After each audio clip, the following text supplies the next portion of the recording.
अब जो बेटा नेक्स्ट हमारे पास जो पीरियोडिक प्रॉपर्टी है that is ionic radius. Number second periodic property that is ionic radius.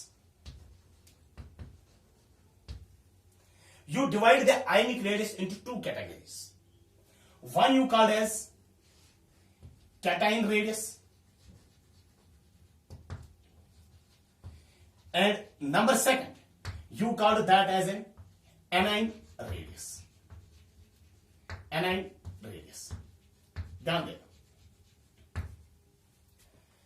अगर कोई न्यूट्रल एटम A हमारे पास है, if it forms A positive, तो you call this as a cation, और इसके लिए आप कौन सी रेडियस डिफाइन कर सकते हो? Cation radius. If it loses an electron, अगर बेटा ये ए गेन करेगा ना इलेक्ट्रॉन प्लस इलेक्ट्रॉन, यहां पर बेटा माइनस इलेक्ट्रॉन, अगर ये बेटा ए गेन करेगा electron then it forms A negative, इसके लिए you call this as an anion, और इसके लिए आप कौन सी रेडियस डिफाइन कर सकते हो बेटा? A9 radius.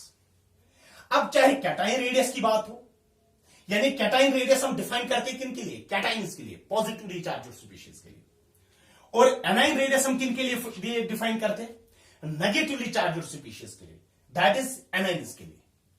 चाहे हम बेटा कैटाइन रेडियस की बात करें या एनाइन रेडियस की बात करें, दोनों बेटा किस कैटेगरी में आ जाते हैं? आयनिक रेडियस की कैटेगरी में आ जाते हैं।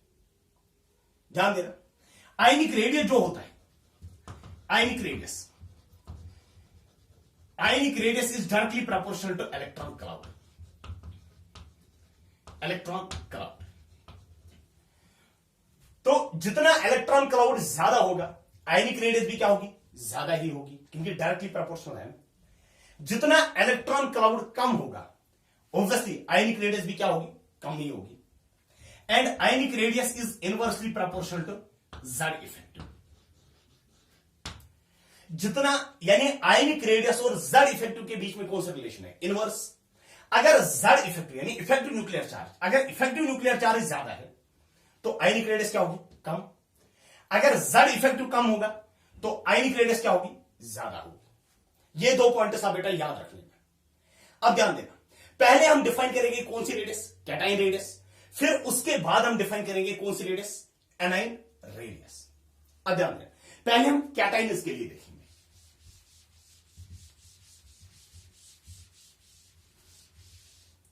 That is cation radius.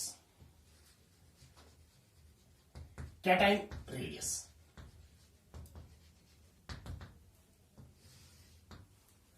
Suppose बेटा हमारे पास कोई न्यूट्रल एटम है, suppose it is neutral atom A. ये न्यूट्रल एटम ए हमारे पास, और ये इसका न्यूक्लियस ए एटम, और ये बाकी जो है ना ये इसका इलेक्ट्रॉन क्लाउड, ये इसका इलेक्ट्रॉन क्लाउड है। Suppose this A loses an electron, अगर ये बेटा इलेक्ट्रॉन लूज करेगा ना माइनस इलेक्ट्रॉन, अगर ये इलेक्ट्रॉन लूज करेगा it forms A will form A positive. जब ये इलेक्ट्रॉन लूज करेगा तो इसका मतलब हुआ कि इसका जो इलेक्ट्रॉन क्लाउड होगा the electron cloud will become smaller. अब इसका इलेक्ट्रॉन क्लाउड कम होगा, इसका इलेक्ट्रॉन क्लाउड अब इतना ही होगा। अब ये इसका इलेक्ट्रॉन क्लाउड, क्योंकि ऑलरेडी अगर हम देखेंगे ना ऑलरेडी बेटा इसका इलेक्ट्रॉन क्लाउड बेसिकली इतना था। अब जब इसने इलेक्ट्रॉन लूज किया ना इसका इलेक्ट्रॉन क्लाउड कम हो गया, यानी electron cloud decreases, electron cloud decreases. जब इलेक्ट्रॉन क्लाउड कम हो जाएगा तो उसका मतलब हुआ कि जो ए पॉजिटिव की रेडियस होगी, जो इस कैटाइन की रेडियस होगी वो कम होगी। किससे बेटा? ए से। ध्यान देना, जेड इफेक्टिव जो होता है, Z effective is equal to Z minus sigma. Sigma क्या होती है? शील्डिंग और स्क्रीनिंग। ये सिग्मा किसकी वजह से होता है? इलेक्ट्रॉन्स की वजह से। इसमें बेटा इलेक्ट्रॉन्स अब कम है तो सिग्मा का वैल्यू क्या होगा? कम। जब सिग्मा का वैल्यू कम होगा जेड इफेक्टिव का वैल्यू क्या होगा? ज्यादा, क्योंकि sigma is due two electrons. Cation में इलेक्ट्रॉन्स कम होंगे, जब कैटाइन में इलेक्ट्रॉन्स कम होंगे तो सिग्मा का वैल्यू क्या होगा? कम। जब सिग्मा का वैल्यू कम होगा जेड इफेक्टिव का वैल्यू क्या होगा? ज्यादा। तो Z effective increases,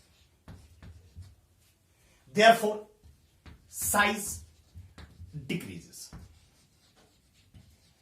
therefore size decreases. जो कैटाइन होता है, जो कैटाइन होता है, cation is smaller than the parent atom. Note करके वहां पर लिख लेना बेटा, cation is smaller than parent atom, जहां से बना हुआ है cation is smaller than parent atom. अब ध्यान देना, अगर हम साइज की बात करेंगे, हमारे पास A positive, A2 positive and A3 positive. अगर हम साइज की बात करेंगे, सबसे कम इलेक्ट्रॉन क्लाउड किसका है? A3 पॉजिटिव का, यानी इसका साइज सबसे कम होगा, और A पॉजिटिव का साइज क्या होगा? सबसे ज्यादा होगा। जो कैटाइन्स होते हैं ना, कैटाइन पे जितना ज्यादा चार्ज होगा उतनी कम क्या होती है? रेडियस। यानी चार्ज फॉर कैटाइन्स, चार्ज और साइज के बीच में कौन सा रिलेशन होती है? इनवर्स। ज्यादा चार्ज, साइज क्या होगा? साइज कम होगा। अब ध्यान दें, ये हुआ इन केस ऑफ कैटाइन्स। अब दूसरा हमारे पास है, that is anion radius. Number second radius is anion radius. Anion radius.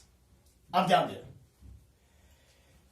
अगर ये कोई एटम हमारे पास, suppose this is atom A, ये एटम ए हमारे पास है, और ये इसका न्यूक्लियस और ये इसका electron cloud.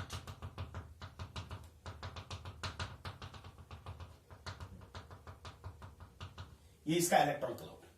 Suppose this atom A gains an electron, suppose ये इलेक्ट्रॉन बेटा गेन कर लेगा। जब ये इलेक्ट्रॉन गेन कर लेगा, then this A will form A negative. A क्या बना देगा बेटा? A negative. अब ध्यान देना बेटा, जब इस ए को इलेक्ट्रॉन ऐड करेंगे ना, यानी इसका इलेक्ट्रॉन क्लाउड बढ़ जाएगा। एमिक इलेक्ट्रॉन क्लाउड है सके क्या बोल,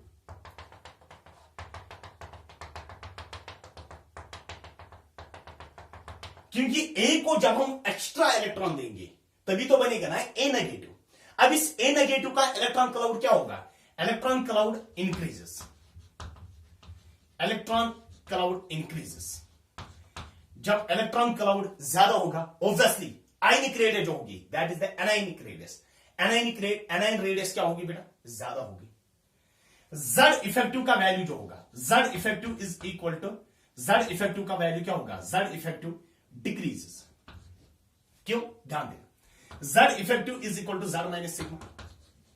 जब इलेक्ट्रॉन्स इंक्रीज हो जाएंगे तो सिग्मा का वैल्यू इंक्रीज होगा। जब सिग्मा का वैल्यू इंक्रीज होगा, ऑब्वियसली जेड इफेक्टिव का वैल्यू क्या होगा? कम होगा, क्योंकि जेड तो हमारे पास है ना कांस्टेंट। जेड इफेक्टिव डिक्रीज, जब जेड इफेक्टिव डिक्रीजेस तो रेडियस क्या होगा? Radius increases, therefore size increases. तो एनाइन्स में क्या होता है? जो एनाइन्स होते हैं, they are larger than the parent atom. Note करके लिख लेना, anions are larger than parent atom. Anions are larger than parent atom. तो एनाइन्स में आपने एक चीज देख लिया, जो एनाइन इन केस ऑफ एनाइन्स जितना ज्यादा चार्ज होगा उतना इलेक्ट्रॉन क्लाउड ज्यादा, जितना ज्यादा इलेक्ट्रॉन क्लाउड उतना साइज भी क्या होगा? ज्यादा। जैसे बेटा हमारे पास अगर मैं बात कर रहा हूं A-1, A-2 एंड A-3 की, सबसे ज्यादा इलेक्ट्रॉन क्लाउड किसके पास होगा? -3, क्योंकि वो इसको एक्स्ट्रा 3 इलेक्ट्रॉन है, इसको एक्स्ट्रा 2 ही इलेक्ट्रॉन, इसको एक्स्ट्रा 1 ही इलेक्ट्रॉन है, तो इसका साइज क्या होगा? ज्यादा। तो साइज की वेरिएशन ये होगी, A-3 is greater than A-2 is greater than A-1। अब ध्यान दें,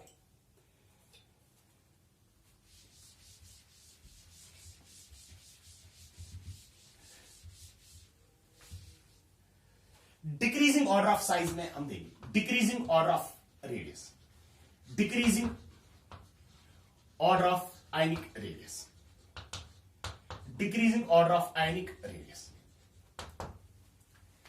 ध्यान देना, number first Fe, Fe2 positive and Fe3 positive, ferrous and ferric.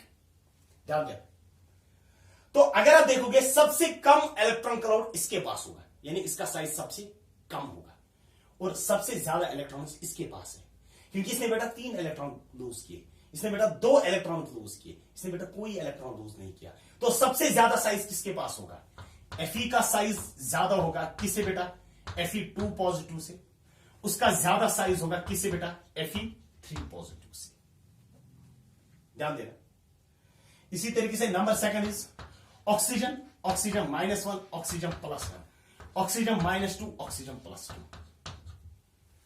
अब ध्यान देना बेटा, यहां पर ऑक्सीजन के पास 0 चार्ज, कोई भी चार्ज नहीं, यानी इसने कोई भी इलेक्ट्रॉन ना तो लूज किया है ना तो गेन। ऑक्सीजन -1, ऑक्सीजन ने 1 इलेक्ट्रॉन गेन किया है। ऑक्सीजन +1, ऑक्सीजन ने बेटा 1 इलेक्ट्रॉन लूज किया है। ऑक्सीजन -2, ऑक्सीजन ने बेटा 2 इलेक्ट्रॉन गेन किए। ऑक्सीजन +2, ऑक्सीजन ने बेटा 2 इलेक्ट्रॉन लूज किए। अब अगर आप देखोगे सबसे ज्यादा इलेक्ट्रॉन्स किसके पास है? इसके पास, क्योंकि इसने बेटा 2 इलेक्ट्रॉन्स गेन किए, तो O-2 का साइज सबसे ज्यादा होगा। फिर उसके बाद कौन सा आ जाएगा? O-1 इज ग्रेटर है। फिर उसके बाद ऑक्सीजन। फिर उसके बाद अब ऑक्सीजन +1 और ऑक्सीजन +2, इसने बेटा 1 ही इलेक्ट्रॉन लूज किया, इसने 2 इलेक्ट्रॉन लूज किए, तो सबसे कम इलेक्ट्रॉन क्लाउड इसका होगा। इन दोनों में अगर आप देखोगे ना, इसका कम इलेक्ट्रॉन क्लाउड होगा, इसका ज्यादा होगा। Oxygen +1 is greater than oxygen +2, यानी ये वाली क्या है? एनाइन्स, एनाइन इज ग्रेटर देन, ये वाला क्या है? न्यूट्रल इज ग्रेटर देन, ये वाले क्या है? कैटाइन्स। तो कैटाइन में आपने देखा जितना चार्ज ज्यादा साइज कम, फॉर कैटाइन्स चार्ज ज्यादा साइज कम, फॉर एनाइन्स चार्ज ज्यादा साइज ज्यादा। यानी एनाइन्स में आपने देखा, in case of anions size is directly proportional to charge, and in case of cations size is inversely proportional to charge, charge ज्यादा size कम फॉर कैटाइन्स। अब ध्यान देना, इसी तरीके से जो भी आपके पास होगा ना कैटाइन, एनाइन या न्यूट्रल स्पीशीज मिक्स करके, पहले आप हमेशा एनाइन्स लिखोगे, फिर उसके बाद न्यूट्रल स्पीशीज, फिर उसके बाद लास्ट पे कौन से आ जाएंगे? कैटाइन्स। नेक्स्ट जो है 2 species are called as iso electronic species. Iso electronic species, iso electronic species कौन सी होती है? Contains same number of electrons, जिनके पास सेम नंबर ऑफ इलेक्ट्रॉन्स होते हैं, यू कॉल्ड दो स्पीशीज एज कौन सी species? Iso electronic species. Number second point, size जो होता है, size is directly proportional to electron by proton ratio. इनमें जो साइज होता है that is directly proportional to electron by proton ratio. अगर क्योंकि iso electronic species, electron same है, इलेक्ट्रॉन विल बी सेम, फिर जिसके पास प्रोटॉन ज्यादा होंगे, प्रोटॉन मींस एटॉमिक नंबर, जिसके पास प्रोटॉन ज्यादा होंगे उसके पास साइज क्या होगा? कम, क्योंकि साइज और प्रोटॉन्स के बीच में कौन सा रिलेशन है? Inverse relation. ध्यान देना यहां पर बेटा। कार्बन, कार्बन के पास कितने प्रोटॉन्स है? 6 प्रोटॉन्स एंड 6 इलेक्ट्रॉन्स। अगर मैं कार्बन 4 नेगेटिव की बात कर लेता हूं, देन इट मींस कार्बन के पास 10 इलेक्ट्रॉन्स है, प्रोटॉन्स फिर भी 6 रहे। नाइट्रोजन, नाइट्रोजन की अगर हम बात करेंगे, नाइट्रोजन 3 नेगेटिव, इसके पास भी 10 electrons. Oxygen 2 negative, 10 electrons. Fluorine negative, 10 electrons. Sodium, sodium के पास होते हैं 11 इलेक्ट्रॉन्स, लेकिन अगर मैं सोडियम पॉजिटिव की बात कर लेता हूं, देन इट मींस सोडियम ने बेटा 1 इलेक्ट्रॉन लूज किया है, that means 10 electrons. Magnesium 2 positive, that means 10 electrons. Aluminium 3 positive, that also means how many electrons? 10 electrons. These species are called as isoelectronic species. Fluorine के पास कितने electrons हैं? 9, but it is fluorine -1, यानी fluorine ने बेटा 1 electron को gain किया है, that means 10 electrons. Same case oxygen बेटा 2 नेगेटिव, ऑक्सीजन के पास कितने इलेक्ट्रॉन्स? 8 इलेक्ट्रॉन्स। लेकिन जब मैं ऑक्सीजन -2 बोल देता तो इसका मतलब हुआ कि ऑक्सीजन ने बेटा 2 इलेक्ट्रॉन्स को गेन किया है, that means how many electrons? 10 electrons. तो अगर मैं इलेक्ट्रॉन काउंट देख लूंगा, हर किसी जगह कितने इलेक्ट्रॉन्स होंगे? 10। हर किसी केस में बेटा कितने इलेक्ट्रॉन्स? 10, और डिवाइडेड बाय प्रोटॉन्स। यहां पर प्रोटॉन्स, कार्बन का के पास कितने प्रोटॉन्स है? 6, नाइट्रोजन के पास 7, ऑक्सीजन के पास 8, फ्लोरीन के पास 9, सोडियम का 11, मैग्नीशियम का 12 और यहां पर 13।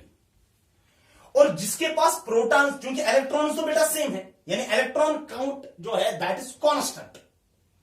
अब फिर साइज कौन डिसाइड करेगा? Proton will decide. जिसके पास प्रोटॉन ज्यादा होंगे उसके पास साइज क्या होगा? कम। तो सबसे ज्यादा प्रोटॉन यहां पर है 13 प्रोटॉन, तो इसका साइज क्या होगा? कम। सबसे कम प्रोटॉन किसके पास है? कार्बन के पास 6, इसका साइज क्या होगा? ज्यादा।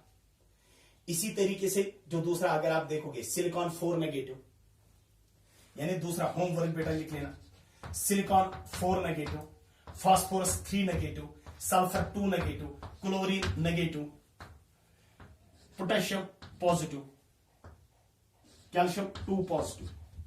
इनमें भी बेटा आप देख लेना कि साइज किसका ज्यादा है। इसमें भी आप पहले इलेक्ट्रॉन्स देखोगे, फिर प्रोटॉन्स देखोगे, फिर अगर आप देखोगे ये भी हमारे पास कौन सी स्पीशीज है? Iso electronic species. देख लेना हर किसी केस में 18 इलेक्ट्रॉन्स होंगे। तो फिर उसके बाद आप देखोगे इलेक्ट्रॉन बाई प्रोटॉन रेशो से आप डिटरमाइन कर सकते हो साइज क्या होगा स्पीशीज का। इसका साइज ज्यादा होगा कि इसका साइज क्या होगा? कम होगा। तो दिस वाज ऑल अबाउट किस रेडियस के रिलेटेड बेटा। अगर आप देखोगे यहां पर एनाइंस भी हमारे पास और कैटाइंस भी हमारे पास, तो ये हमने डिफाइन किया था बेटा। अब कौन सी रेडियस हमारे पास जो हमने डिस्कस किया है? That is ionic radius. अब जो थर्ड पीरियोडिक प्रॉपर्टी हमारे पास है that is ionisation enthalpy.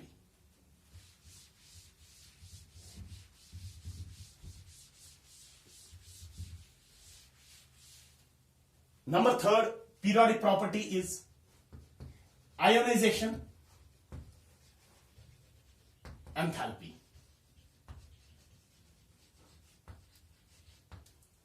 You denote the ionization enthalpy by, या तो हम इसको IE से रिप्रेजेंट करते हैं आयोनाइजेशन एंथैल्पी, और delta IH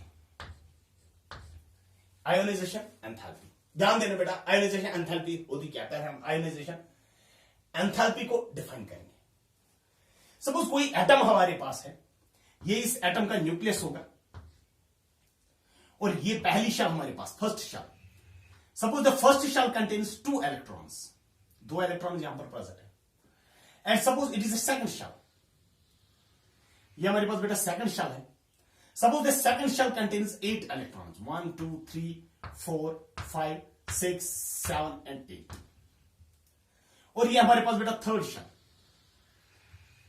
suppose the third shell contains a single electron. Third shell के पास बेटा कितने इलेक्ट्रॉन्स है? 1 इलेक्ट्रॉन। अब ध्यान देना, इन इलेक्ट्रॉन्स को बेटा किसकी वजह से अट्रैक्शन होगी? Due to nucleus. यानी अगर हम इस इलेक्ट्रॉन की बात कर लेंगे, ये वाला इलेक्ट्रॉन जिसको मैंने बेटा स्टार्ट करके रख दिया, this electron will be attracted by the nucleus. इस इलेक्ट्रॉन को बेटा न्यूक्लियस की वजह से क्या होगी? अट्रैक्शन। तो अगर हमें इस इलेक्ट्रॉन को रिमूव करना होगा यहां से, अगर इस इलेक्ट्रॉन को हम बाहर निकालेंगे ना, तो हमें क्या सप्लाई करनी है यहां से? We have to supply energy. हमें यहां से इसको क्या सप्लाई करनी है? एनर्जी सप्लाई करनी है। तभी तो बेटा ये इलेक्ट्रॉन क्या हो जाएगा? रिमूव हो जाएगा। अब आपने कितनी एनर्जी सप्लाई की ताकि ये इलेक्ट्रॉन रिमूव हो जाएगा from this atom? You call this energy as ionization energy or ionization enthalpy. ध्यान देना। और ये suppose it is an atom present in which state? Gaseous state. अगर इस इलेक्ट्रॉन के लिए हमें 10 जूल चाहिए, तो ऑब्वियसली अगर हम 20 जूल भी सप्लाई करेंगे ना, ये फिर भी रिमूव हो जाए। यानी जब आप आयोनाइजेशन एंथैल्पी और what you call as ionization energy, last पे बेटा हम इनको डिफरेंशिएट करेंगे, चाहे हम आयोनाइजेशन एंथैल्पी की बात करें या आयोनाइजेशन एनर्जी की बात करें, जब भी आप इसको एनर्जी सप्लाई करोगे ना, अगर आपने बेटा अगर ये रिमूव होता है ना 10 जूल से, अगर आप 20 जूल भी सप्लाई करोगे ना, ये फिर भी रिमूव हो जाएगा। लेकिन अगर आप 9 जूल सप्लाई करोगे तब ये इलेक्ट्रॉन रिमूव नहीं हो जाएगा। यानी 10 जूल जो आपके पास है ना, वो मिनिमम है। मैक्सिमम आप कुछ भी दे सकते हो। और जब ये इलेक्ट्रॉन रिमूव हो जाएगा, you call this as, and it gets converted into monovalent cation. ये किस में कन्वर्ट हो जाएगा? into a monovalent cation. यानी जो आयोनाइजेशन एंथैल्पी अगर आप डिफाइन करोगे तो you write it as defined as the minimum amount of energy, minimum amount of energy required, define it as the minimum amount of energy required to remove the most loosely bound electron, loosely bound electron from isolated gaseous atom, from isolated gaseous atom. यानी minimum energy आप इस isolated gaseous atom, इस gaseous atom में आपको minimum energy supply करनी है ताकि ये वाला इलेक्ट्रॉन मोस्ट लूजली बाउंड, यही वाला इलेक्ट्रॉन तो लूजली बाउंड होगा ना, इसको अगर हम रिमूव करेंगे obviously it will form a monovalent cation. You call this energy as, जो आपने एनर्जी यहां से सप्लाई की, you call this energy as ionization enthalpy. अब ध्यान देना,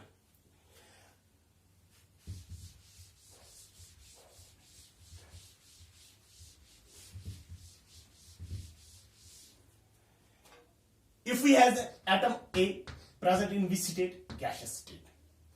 अगर हम इसमें से इसको कन्वर्ट करेंगे into monovalent cation, that is A positive gaseous plus electron.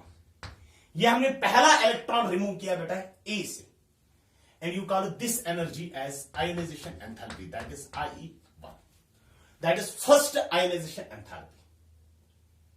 और याद रख लेना बेटा ये भी गैशियस में ही होना चाहिए और यहां पर भी बेटा किस में होना चाहिए? गैशियस में होना चाहिए. A positive gaseous. अगर इसमें से हम बेटा दूसरा इलेक्ट्रॉन रिमूव कर देंगे then it forms A2 positive gaseous plus electron. जब हम दूसरा इलेक्ट्रॉन रिमूव कर देंगे then it called it as an IE2, that is second ionization enthalpy. इसी तरीके से A2 positive gaseous, if we remove the third electron it forms A3 positive gaseous plus electron, then you call it as an IE third, that is third ionization enthalpies, and these are called as successive ionization enthalpies. IE1, IE2, IE3, IE4. अगर हम fourth electron remove कर दें, अगर हम fifth electron IE5 and so on. तो these ionization enthalpies are called as successive ionization enthalpies. और अगर आप देखोगे यहां से ये इलेक्ट्रॉन किस में से हम रिमूव करते हैं? From a neutral atom. ये इलेक्ट्रॉन हम कहां से रिमूव करते हैं? From A positively charge species. और ये इलेक्ट्रॉन हम कहां से रिमूव कर सकते हैं? From a di positive species. इसीलिए सबसे डिफिकल्ट बेटा ये वाला इलेक्ट्रॉन रिमूव करना है क्योंकि हम डाई पॉजिटिव से रिमूव करते हैं. तो IE थर्ड का वैल्यू जो होगा वो ज्यादा होगा किससे बेटा? IE2 से. वो ज्यादा होगा किससे बेटा? IE1 से. या इसी तरीके से IE4 is greater than IE third is greater than IE2 is greater than IE1. यानी अगर आप आयोनाइजेशन एंथैल्पीज बेटा वहां से देखे होगा ना, जो थर्ड आयोनाइजेशन एंथैल्पी होती है वो ज्यादा होती है किससे बेटा? सेकंड से. वो सेकंड वाली ज्यादा होती है किससे? फर्स्ट से. क्योंकि थर्ड वाली जो होता है ना हम डाई पॉजिटिव से निकाल देते हैं. सेकंड वाला जो होता है ना हम इलेक्ट्रॉन को रिमूव करते हैं फ्रॉम अ सिंगल पॉजिटिव. और फर्स्ट आयोनाइजेशन एंथैल्पी हम इलेक्ट्रॉन रिमूव करते हैं from a neutral species. Next topic आप लिख लेना बेटा, factors on which ionisation enthalpy depends. Factors on which ionisation enthalpy depends. Factors on which ionization enthalpy depends. Number first, ionization enthalpy जो होता है it is inversely proportional to size. जिसका size कम होगा उसकी ionization enthalpy क्या होगी? ज्यादा होगी. Number second point, ionization enthalpy is directly proportional to Z effective.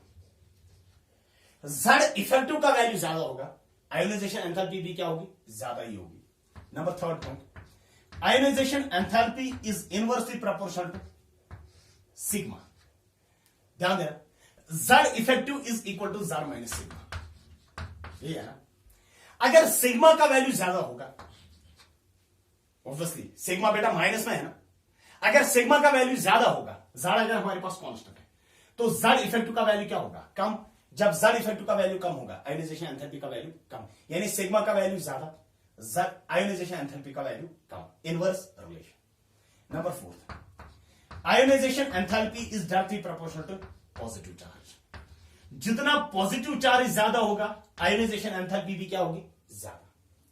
Number 5, ionization enthalpy is inversely proportional to negative charge. जितना नेगेटिव चार्ज अगर ज्यादा है, आयोनाइजेशन एंथैल्पी का वैल्यू क्या होगा, कम होगा। नंबर 6,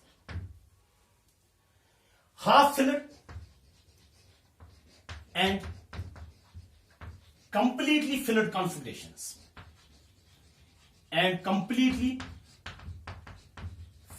configurations requires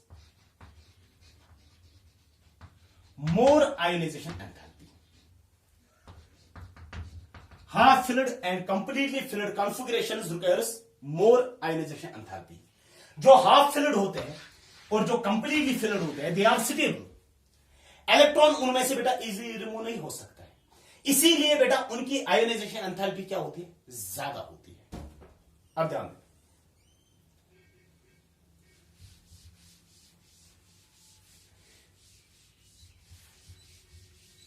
यूनिट्स क्या है आयोनाइजेशन एंथैल्पी की, units ionisation enthalpy, units of ionisation enthalpy, it is electron volts पर एटम और किलो जूल्स पर वोल्ट। यानी हम आयोनाइजेशन एंथैल्पी बेटा एक एटम के लिए भी डिफाइन कर सकते हैं और एक मोल के लिए भी डिफाइन कर सकते हैं। अब ध्यान देना, आपने लिखा बेटा, जो आपने लिखा ionization enthalpy is directly proportional to positive charge, यानी जिसका पॉजिटिव चार्ज ज्यादा होगा उसकी आयोनाइजेशन एंथैल्पी ज्यादा, जिसका नेगेटिव चार्ज ज्यादा होगा उसकी ionization enthalpy is inversely proportional to negative charge, जिसका नेगेटिव चार्ज ज्यादा होगा उसकी आयोनाइजेशन एंथैल्पी कम होगी। ध्यान देना, arrange the following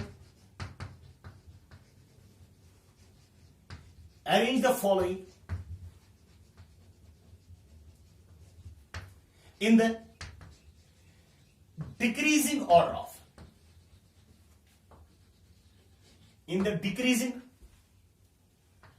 order of ionization enthalpy। Oxygen या आप नाइट्रोजन की एग्जांपल अगर आप ले लोगे, n-1, n+1, n-2, n+2, तो इसी तरीके से n-3, n+3। Ionization enthalpy is directly proportional to positive charge, जिसका पॉजिटिव चार्ज ज्यादा होगा ना उसकी आयोनाइजेशन एंथैल्पी ज्यादा होगी। तो सबसे ज्यादा अगर आप देखोगे पॉजिटिव चार्ज किसके पास है, इसके पास पॉजिटिव चार्ज, यानी ये वाली स्पीशीज, ये वाली स्पीशीज और ये वाली स्पीशीज, ये पॉजिटिवली चार्ज स्पीशीज। जिसके पास पॉजिटिव चार्ज ज्यादा होगा ना उसके पास आयोनाइजेशन एंथैल्पी क्या होगी, ज्यादा। तो IE1 का ऑर्डर अगर हम देख लेंगे, N3 पॉजिटिव का सबसे ज्यादा होगा, इज ग्रेटर देन किससे बेटा, N2 पॉजिटिव से उसका ज्यादा होगा, किससे बेटा, N+1 से, इज ग्रेटर देन, फिर तो न्यूट्रल वाले आ जाएंगे N। अब नेगेटिव चार्ज वाला कौन कौन सा है, N-1, N-2 एंड N-3। जिसका नेगेटिव चार्ज ज्यादा होगा उसकी यहां पर भी नेगेटिव, यहां पर भी नेगेटिव और यहां पर भी नेगेटिव।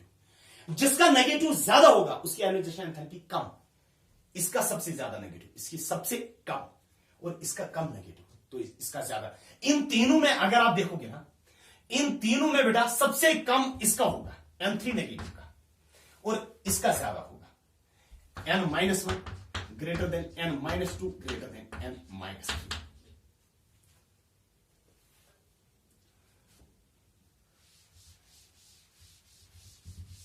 तो आयोनाइजेशन एंथैल्पी अगर आप देखोगे ना, सबसे ज्यादा किस किन के होती है, कैटाइन्स की, और सबसे कम किन की होती है, एनाइन्स की।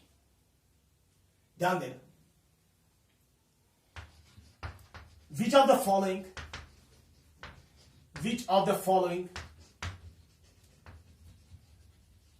has least IE1? तो IE फर्स्ट आयोनाइजेशन एंथैल्पी किसकी सबसे कम होगी? फर्स्ट आयोनाइजेशन एंथैल्पी का मतलब हुआ एक इलेक्ट्रॉन रिमूव करना है, पहला इलेक्ट्रॉन हमें रिमूव करना है। Number first 1s2 2s2 2p3, दूसरा वाला 1s2 2s2 2p6 3s1,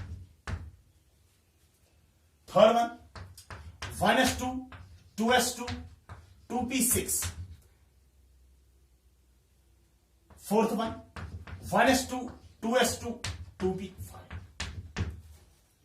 ध्यान देना, आपको देखना होगा कि सबसे कम किसके पास कौन सा वैल्यू है, IE1, that is first ionization enthalpy. अगर आप देखोगे ना पहले केस में इलेक्ट्रॉन को कहां से रिमूव करना है, 2p, that is second shell में से। यहां से दूसरे वाले केस में इलेक्ट्रॉन को हमें रिमूव करना है कहां से बेटा, ऑब्वियसली थर्ड शेल, 3s वाला इलेक्ट्रॉन रिमूव हो जाएगा।